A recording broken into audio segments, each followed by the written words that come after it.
에스겔서 29장 1절에서부터 5절 같이 보시겠습니다. 같이 읽겠습니다.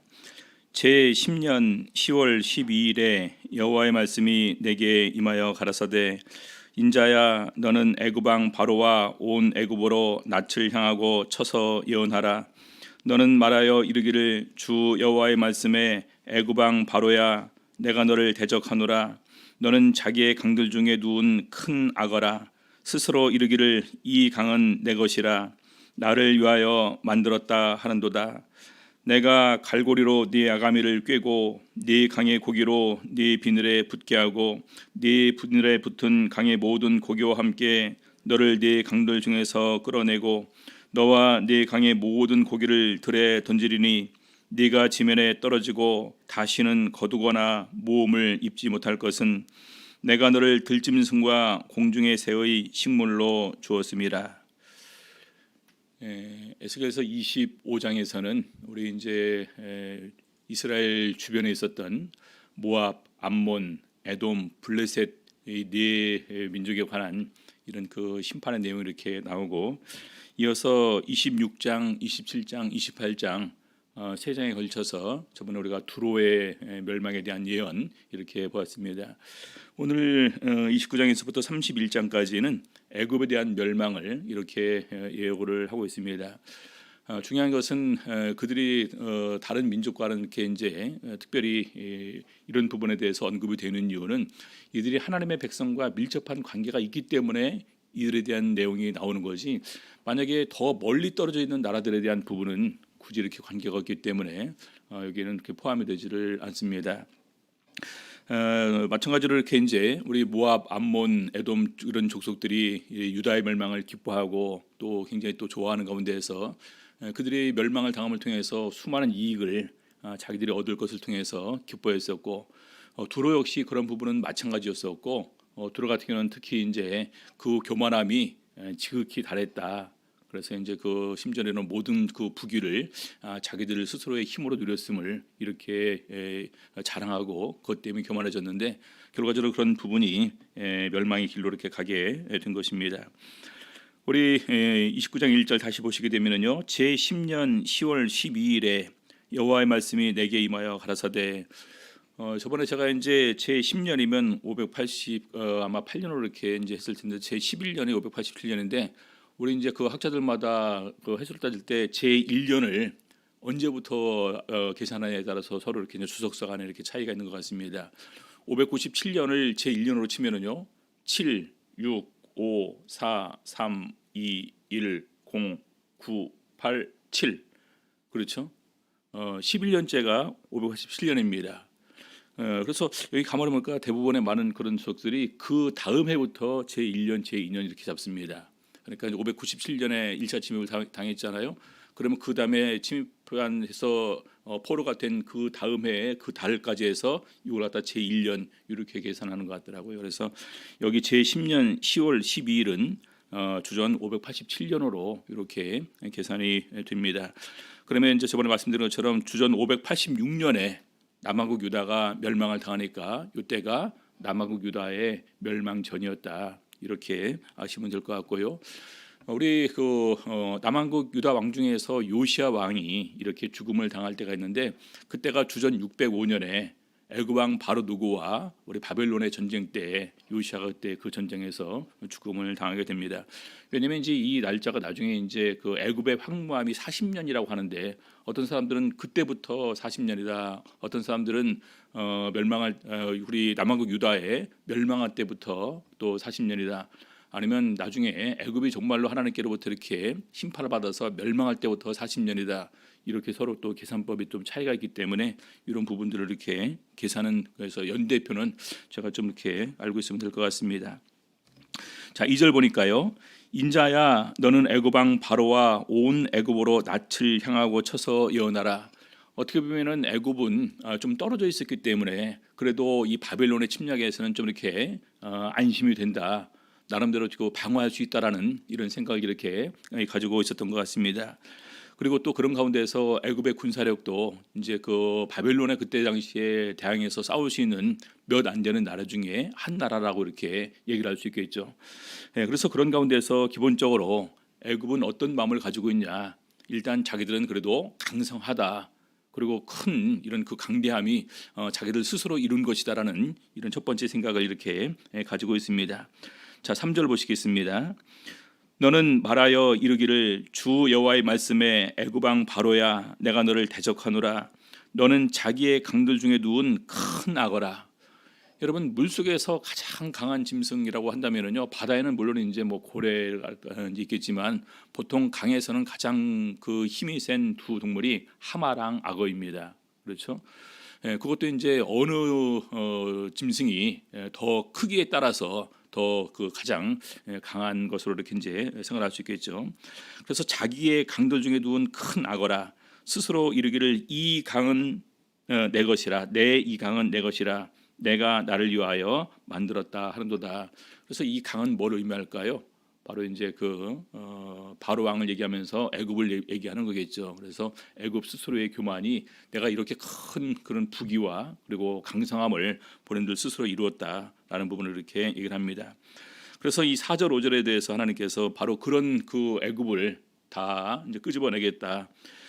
네 강의 고기로 네 비늘에 붙게 한다는 것은 수많은 애굽에 의지하고 애굽에 협력하고 애굽에 도움하는 이런 모든 고기들도 함께 멸망의 길로 이끌 것을 말하고 있습니다. 나중에 이런 부분들은 이제 그 이후에 애굽과 협력하는 모든 그런 민족들도 함께 멸망을 당할 것이 그 이후에 이렇게 나오게 됩니다. 자, 그다음에 이제 6절 7절 보게 되면은요, 애굽의 모든 거민이 나를 여호와인 줄 알리라. 애굽은 본래 이스라엘 족속에게 갈대 지팡이라. 여러분들, 이 지팡이는 의지하는 힘이 되게 되는 것입니다. 내가 힘이 없을 때 지팡이를 의지해서 굳게 설 수가 있겠죠. 근데 애굽은 갈대 지팡이라 이렇게 말하고 있습니다. 이스라엘 족속에게 갈대 지팡이라. 여러분, 갈대로 이렇게 의지해서 설 수 있습니까? 그래서 이스라엘 족속이 애굽을 의지하지만 애굽이 절대적으로 도움이 되지 못할 것을 이렇게 얘기를 하는 것입니다. 자, 7절. 그들이 너를 손으로 잡은즉 네가 부러져서 그들의 모든 어깨를 찢었고 오히려 애굽을 의지했다가 남한국 유다가 더 큰 환난을 당하는 부분을 이렇게 묘사하고 있습니다. 그들이 너를 의지한즉 네가 부러져서 그들의 모든 허리로 흔들리게 하였느니라. 차라리 아수르의 침략을 받을 때 바벨론의 침략을 받을 때 애굽이라는 존재가 없었으면 어땠을까요? 오히려 하나님께서 선지자를 통해서 말하는 것처럼 바벨론에 항복해라. 그러면 더 쉽게 그것을 갖다 이렇게 순종하고 또 의지했을지 모릅니다. 근데 그들의 눈에는 그럼에도 불구하고 애굽이 이 바벨론의 이런 공격에서 우리를 구원해 줄 수 있을 걸로 이렇게 생각을 합니다. 근데 그런 애굽도 이 바벨론의 힘 앞에서는 아무것도 안 된다라는 부분을 이렇게 얘기를 하고 있으면서 오히려 네가 부러져서 그들의 모든 허리로 흔들리게 하였다. 자, 그러면서 다시 한번 이제 그 애굽에 대한 심판의 내용을 이렇게 얘기를 합니다. 자, 11절 보시겠습니다. 11절. 그 가운데로 사람의 발도 지나가지 아니하며 짐승의 발도 지나가지 아니하고 거접하는 사람이 없이 40년이 지날지라. 12절. 내가 애굽 땅으로 황무한 열국같이 황무하게 하며 애굽 성읍도 사막이 된 열국의 성읍같이 40년 동안 황무하게 하고 애굽 사람들은 각국 가운데로 흩으며 열방 가운데로 해치리라. 이것이 주전 597년에 나온 예언입니다. 그래서 언제부터 40년이 될 것이냐? 첫 번째 견해는 남한국 유다가 함께 멸망할 때, 두 번째 견해는 애굽이 정말로 바벨론에 의해서 점령을 당해서 초토화되게 될 때, 두 번째 내용이 맞겠죠. 그리고 그 나중에 다시 한번 그런 내용들이 두로를 하나님께서 바벨론의 손에 붙이시고 다시 애굽을 바벨론의 손에 붙이시겠다는 예언이 그 다음에 이제 이어서 이렇게 나오게 되는데 좀 이따 보시겠습니다. 자, 그러면서 나중에 보게 되면은요, 하나님께서 애굽을 다시 열방에 흩으지만 다시 애굽으로 이렇게 돌아갈 수 있도록 긍휼을 베푸신다라는 것입니다. 자, 그런데요, 13절부터 보시겠습니다. 나 주 여호와가 말하노라. 40년 끝에 내가 만민 중에 흩은 애굽 사람을 다시 모아내되. 애굽에 사로잡힌 자들을 돌이켜 바드로스 땅 곧 그 고토로 돌아가게 할 것이라. 그들이 거기서 미약한 나라가 되되. 여러분, 애굽이 이렇게 강성할 때가 몇 번 있었습니다. 한 번은 이제 그 출애굽 당시, 그때 애굽이 굉장히 이렇게 강성한 나라 중에 하나였었는데 10가지의 재앙과 홍해 바다를 건널 때 애굽의 군사력이 완전히 이렇게 또 이제 속 내려가는 가운데서 그때 이제 그 주저앉았습니다. 그리고 그 이후에 계속해서 강성할 때 나중에 남왕국 유다, 솔로몬 왕이 죽은 이후에 이제 점차점차 이제 남왕국 유다가 이제 쇠퇴해져 가면서 우리 그 애굽은 점점 더 이렇게 강성에 대해서 그때 당시에 바벨론에 맞설 유일한 나라로 이렇게 이제 알려지게 됩니다. 자, 그런데 15절 보니까요. 나라 중에 지극히 미약한 나라가 되어 다시는 열국 위에 스스로 높이지 못하리니 내가 그들을 감하여 다시는 열국을 다스리지 못하게 할 것임이라. 그래서 지금의 애굽을 보게 되면 지금 애굽이 이렇게 된 이유가 결과적으로 하나님께서 그들에게 말씀하신 대로 이것이 성취된 것이구나라는 사실을 이렇게 발견하게 됩니다. 우리 이집트에 가게 되면은 많은 사람들이 피라미드랑 스핑크스를 보지만 기회가 되면은 이집트 박물관도 저희가 이렇게 갈 기회가 있을 것입니다. 굉장히 많이 발달했습니다. 이제 고 애굽이죠. 요셉 시대의 그 애굽의 이런 유물까지도 이렇게 있는 것을 보게 되면은 이제 그 미이라를 만들고 또 거기다가 이제 그 사람 형상을 이렇게 이제 그거 보는데 그래서 사람 눈을 안구를 이렇게 만들었는데 엄청나게 정교하게 만든 것도 이렇게 이제 소개되는 것을 갖다가 보고 온 기억이 있습니다. 그래서 한때 이렇게 어떻게 보면 그 주변의 나라들을 호령했던 그 강대한 애굽이 지금 굉장히 미약한 나라가 되어서 스스로 이렇게 설 수 없는 나라가 되었다. 그래서 내가 그들을 감하여 다시는 열국을 다스리지 못하게 할 것임이라. 자, 16절 보겠습니다. 그들이 다시는 이스라엘 족속의 의뢰가 되지 못할 것이요 이스라엘 족속은 돌이켜 그들을 바라보지 아니하므로 그 죄악이 기억나게 되지 아니하리니. 그래서 결과적으로 나중에 이스라엘 족속들이 애굽을 우리가 의지했었다가 하나님을 의지하지 않고 애굽을 의지했었다가 우리가 이렇게 멸망을 당한 적이 있었는데 그런 것은 우리의 죄악이었다.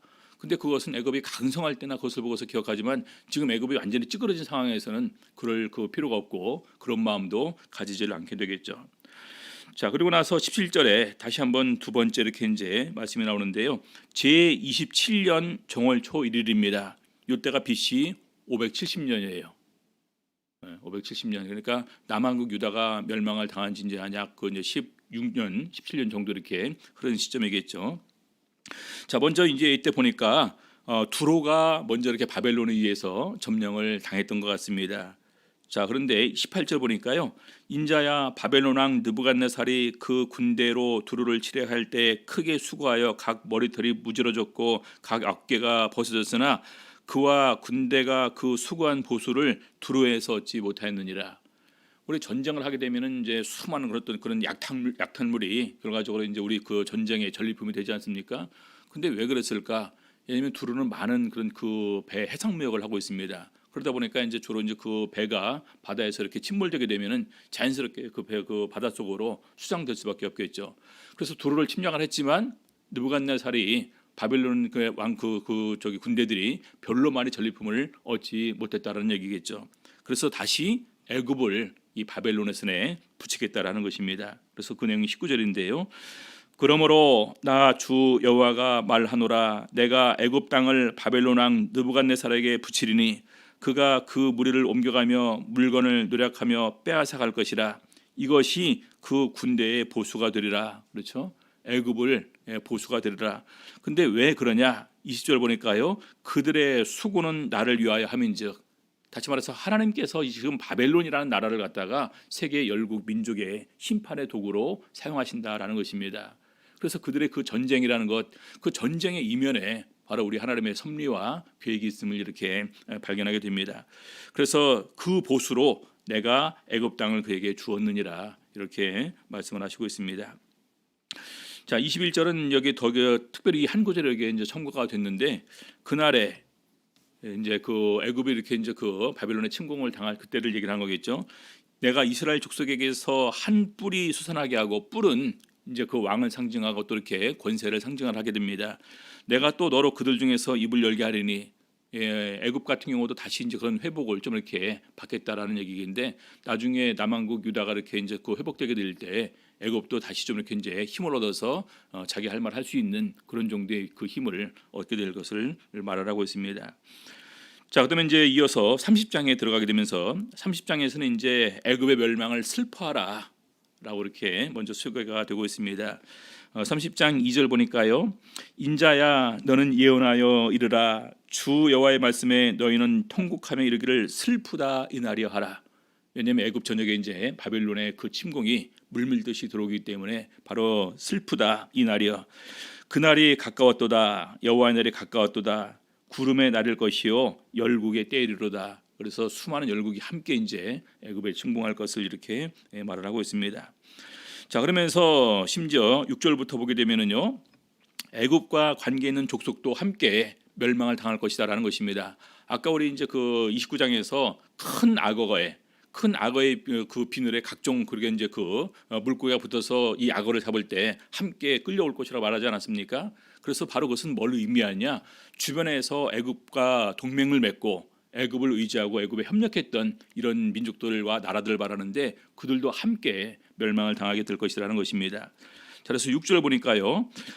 나 여호와가 말하노라 애굽을 붙들어 주는 자도 엎드러질 것이요 애굽의 교만한 권세도 낮아질 것이라.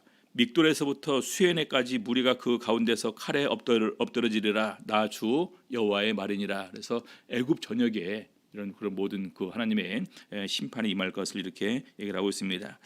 그러면서 이제 계속해서 중간중간에 그들이 나를 여호와인 줄 알리라 라는 내용이 계속해서 29장, 30장, 31장에 반복이 돼서 나옵니다. 하나님께서 이런 놀라운 일을 행하시게 될 때 결과적으로 그제서야 비로소 사람들이 발견하게 된다는 거죠. 정말로 이 세상은 하나님께서 주관하시고 나라의 흥망성쇠도 하나님의 손에 있는 것이구나. 이것을 갖다가 가장 절실하게 인정한 왕이 바로 이 바벨론의 느부갓네살 왕이지 않았습니까? 짐승의 마음을 가졌다가 나중에 이렇게 가지고 난 다음에 정말로 이 세상은 하나님께서 주관하신 것이고 이 나라도 하나님께서 주시는 것이다.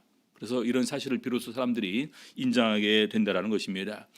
요즘엔 전 세계적으로 여러 가지 뭐 G7이라고 해서 세계 7개 강대국이 있습니다만은 그런 그 강대국조차도 사실은 하나님께서 잠시 그들에게 힘을 가지도록 이렇게 허락한 것이지 또 하나님께서 그들에게 그런 힘을 주신 것이지 그들 스스로가 강대한 것은 아니다.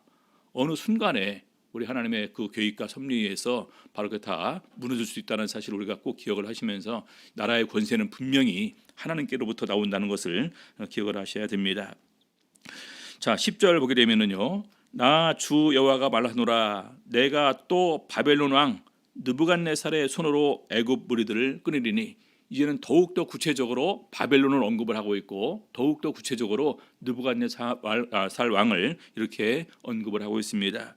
그래서 결과적으로 이것도 12절 마지막에 보게 되면은 나 여호와의 말이니라 쭉 이렇게 이제 나옵니다. 자, 그러면서 13절부터 보게 되면은요. 나 주 여호와가 말하노라 내가 그 우상들을 멸하며 신상들을 높 가운데서 끊으며 애굽 땅에서 왕이 다시 나지 못하게 하고 그 땅에 두려움이 있게 하리라. 여러분들 우리가 분명히 아는 것처럼 우리 창세기 18장에 아브라함의 후예들이 나중에 이제 애굽 땅에 들어가게 되고 나중에 이제 430년이 마치는 또 그 4대 만에 다시 가나안 땅으로 돌아올 것을 얘기를 합니다. 근데 거기에 그렇게 돼 있습니다. 그 섬기는 나라를 내가 징치할지며 섬기는 나라를 징치할지며 애굽을 징계하시겠다라는 것입니다. 그래서 하나님께서 애굽을 징계하시겠다라는 계획을 언제 세우셨냐? 사실은 이미 아브라함 때에 애굽을 징계하겠다는 계획을 이렇게 세우시게 됩니다. 근데 왜 애굽을 징계하시느냐? 왜냐하면 그때 당시 한 400년 정도 이렇게 지나고 난 다음에 애굽의 죄악이 애굽 땅에 가득하게 됩니다. 그리고 그때쯤 되게 되면은요 가나안 땅도 죄악이 가득하게 됩니다.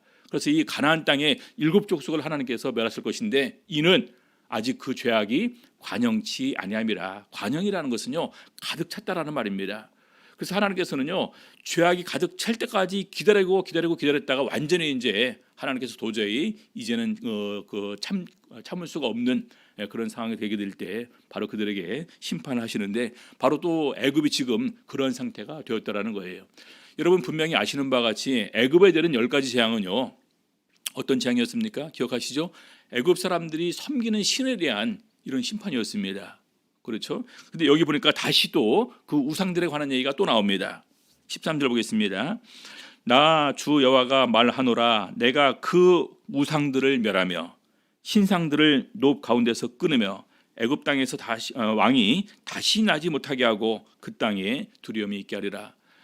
바로 다시 말해서 파라오가 이제 그 태양신 라의 아들이다 이렇게 얘기를 하면서 태양신을 섬기는 가운데에서 왕에 대해서 굉장히 이렇게 이제 특별한 의미를 가지고 있습니다. 근데 거기는 왕이 다시 나지 못하게 하겠다. 그래서 실제적으로 하나님께서는 이런 전 세계를 하나님께서 친히 주관하시는 가운데에서 사실은 모든 민족이 하나님을 알고 하나님을 섬기고 또 하나님을 두려워하기를 이렇게 원하시는 것입니다.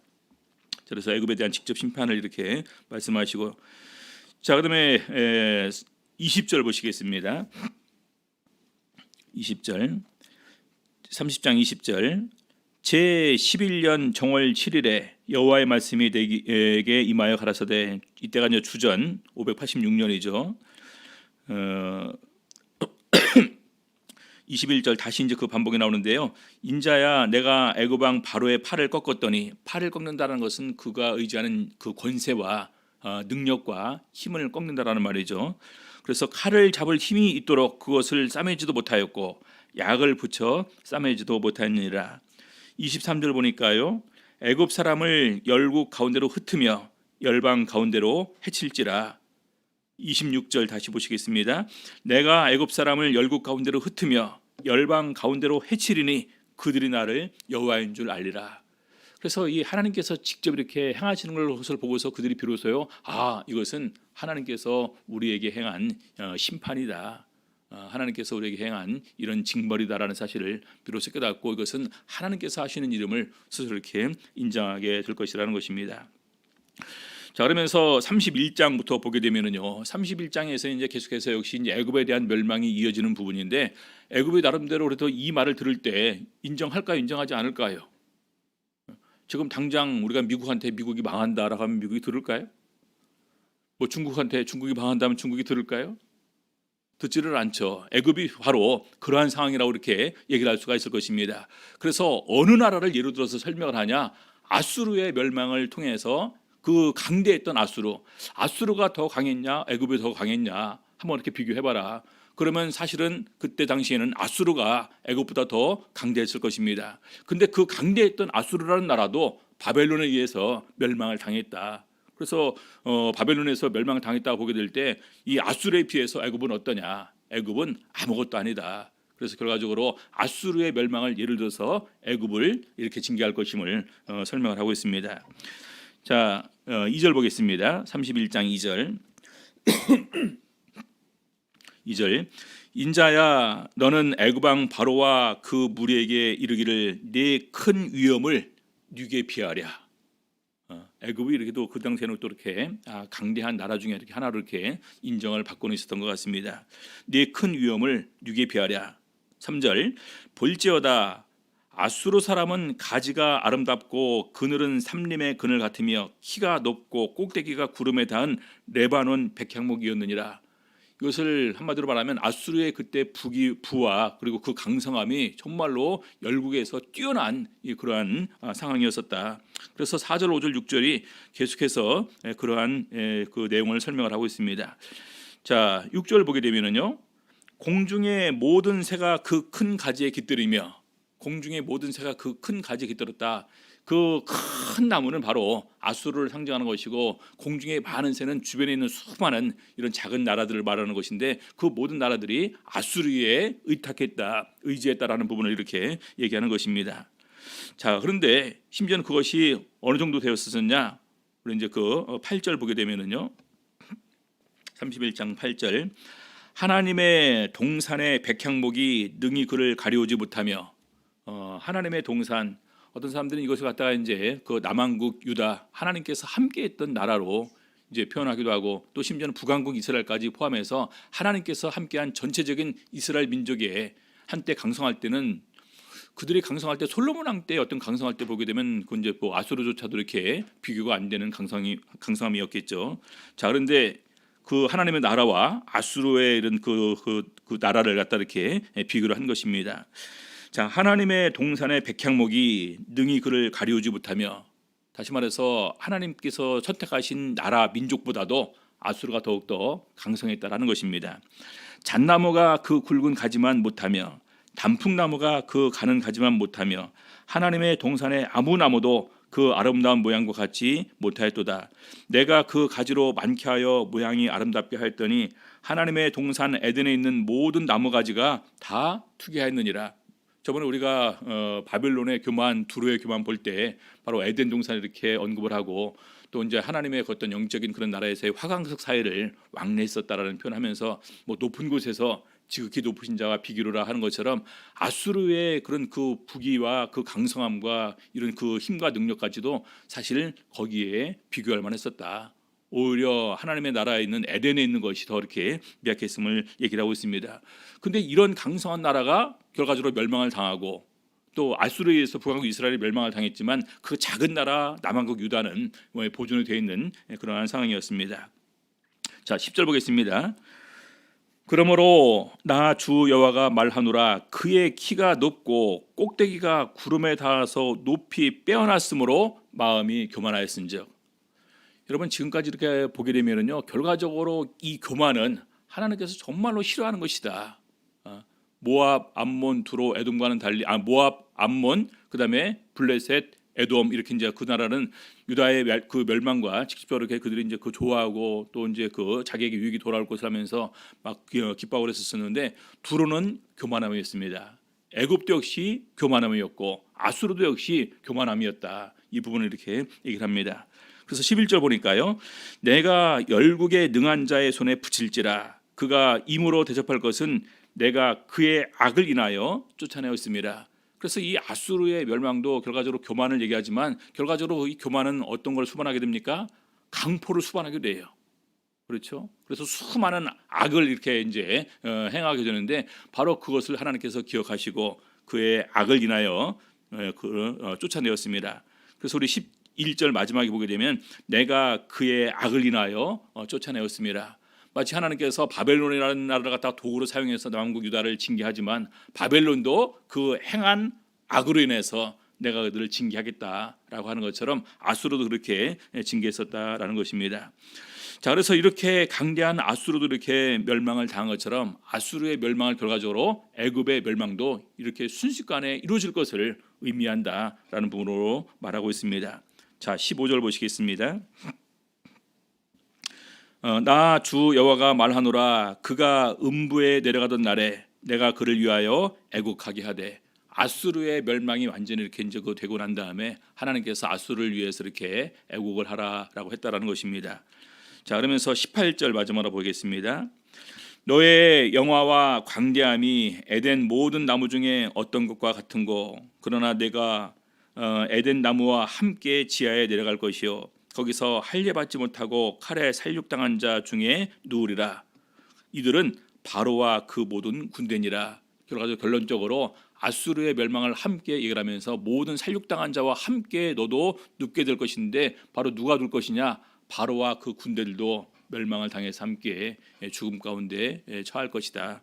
그래서 나 주 여호와의 말이니라 하라 이렇게 얘기를 하고 있습니다.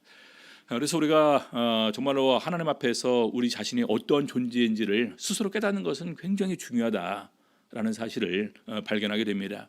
여러분 우리 인간이 나라적으로도 교만할 수 있지만은요 우리 개인적으로도 교만할 수 있습니다. 말씀을 드렸지만 어떤 사람들은 외모 때문에라도 이렇게 이제 남을 무시하는 이런 마음을 가질 수가 있겠죠. 그렇죠? 또 내가 조금 알고 있는 지혜와 지식과 총명 이런 것들 때문에 내가 또 남을 무시하는 마음을 가질 수가 있을 것이고 내가 또 이렇게 재물이 또 이렇게 많음을 통해서 다른 사람들을 무시하는 마음을 가질 수 있을 것이고 내가 세상에서 권세를 가지게 되었을 때 남을 무시하는 마음도 이렇게 가질 수가 있게 될 것이고 내가 세상에서 그 큰 명예를 얻게 되었을 때 역시 그런 것이 내 스스로를 이렇게 높이고 교만하게 되는 이런 마음을 이렇게 가지게 됩니다. 자, 근데 중요한 것은 하나님께서는요 바로 이 겸손한 자를 좋아하시고 교만한 자를 절대로 이렇게 하나님께서 좋아하지 않습니다. 우리 예수님께서 직접 말씀하시기를 나는 마음이 온유하고 겸손하니 본인도 겸손할 것을 말씀하셨고 그리고 이런 그 제자들 간에 누가 크냐라는 다툼이 일어났을 때 나는 오히려 이렇게 섬기러 왔다. 그리고 심지어는 목숨을 대속물로 주기 위해서 왔다. 이렇게 증거를 하십니다. 그래서 하나님과 동행하기를 원하고 하나님의 이런 그 은혜와 은총과 사랑을 입기를 원하는 성도들은 항상 하나님 앞에서 자신을 낮출 수 있는 그런 마음을 가져야 될 것입니다. 우리 사람이 이렇게 모든 것을 다 할 수 있는 것처럼 생각했지만 이 코로나가 지금 이제 올해 또 이렇게 이제 가게 될지 모른다라는 이렇게 얘기를 하고 있는 상태고, 또 최근에 중국에서는 돼지 전염병이 이렇게 또 발견이 되었는데 이것이 사람에게 옮을 가능성이 지금 있는 것 같다 해서 또 이것이 또 제2의 또 이렇게 큰 팬데믹이 되지 않을 것이냐라는 염려도 이렇게 있으면서 계속해서 그걸 갖다 우리가 주의를 이제 그 주의를 하면서 지켜봐야 된다, 이런 얘기를 하는 것을 이렇게 또 봤습니다. 그래서 그런 것을 보면서 참 사람이 강하다고 하지만 너무나 약한 존재구나, 그러죠. 그래서 정말 우리가 어느 누구도 하나님 앞에서 자기의 그런 이런 모든 것을 자랑할 것이 아무것도 없다. 하나님께서 욥이 이렇게 모든 것을 그 변론을 통해서 친구들과 이기게 될 때 하나님께서 욥에게 그런 말씀을 했습니다. 가슴속에 지혜는 누가 준 것이냐, 마음속 총명은 누가 준 것이냐, 그것도 하나님께서 주신 것임을 이렇게 직접적으로 언급을 하시는 가운데서 욥을 일일이 이렇게 낮추신 것을 발견하게 됩니다. 그래서 이럴수록 우리가 더욱더 겸손한 가운데서 또 하나님 앞에서 온전히 자신을 낮추는 가운데서 온전히 하나님만 의지하고 나갈 수 있는, 애굽의 멸망 이유가 유다가 애굽을 멸망했었다. 근데 그 유다가 의지한 것은 갈대 지팡이였다, 이렇게 얘기하는 걸 보면서 이 세상에서 오직 우리가 의지할 것은 하나님밖에 없음을 다시 한번 우리가 알아야 되겠습니다. 많은 사람들이 지금은 의학을 이렇게 우리가 의지하겠죠? 그러지 않습니까? 근데 그 의학도 우리가 의지하는 것이 한계가 있음이 분명히 지금 우리 앞에 이렇게 드러난 것을 보게 되면서 이럴 때 더욱더 우리가 하나님의 긍휼과 능력을 구하는 저희들이 되어야 되겠습니다. 자, 기도하시겠습니다. 오늘 말씀 생각하시면서 이 세상 이런 수많은 것들이 우리가 의지할 대상이 이렇게 있다고 생각되지만 정말로 결정적으로 마지막 순간에는 우리가 의지할 대상은 하나님뿐이다. 그 하나님 앞에서 우리가 절대로 교만한 마음을 품지 말고 오히려 낮아지는 가운데서 순수하고 진실한 마음으로 하나님을 의지할 수 있는 저희들의 삶이 될 수 있도록 인도해 주시옵소서. 기도하시겠습니다. 할렐루야. 주 예수 이름으로 기도하옵나이다.